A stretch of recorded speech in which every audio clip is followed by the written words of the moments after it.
देखिए कितना खूबसूरत झरना है यहाँ पे। और लेकिन इसकी कंडीशन देखिए आप, केदारनाथ के झरने की। ये देखो क्या बढ़िया बना रखा है इन लोगों ने, क्या डिज़ाइन बना रखी है। और ये सब तो ठीक है, नदी को इन लोगों ने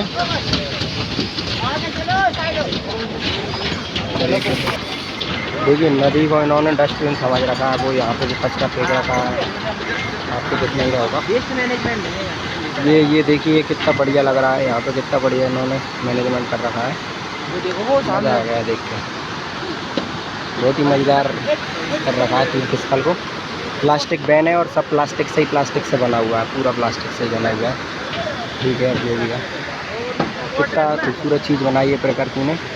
लेकिन ये पता नहीं क्या, हर जगह ऐसा ही है, पूरे रास्ते से यही देखता हुआ आ रहा हूँ मैं। ऐसा नहीं सिर्फ आपको गंदी जगह ही दिखा रहा हूँ, पूरा रास्ता ही ऐसा है।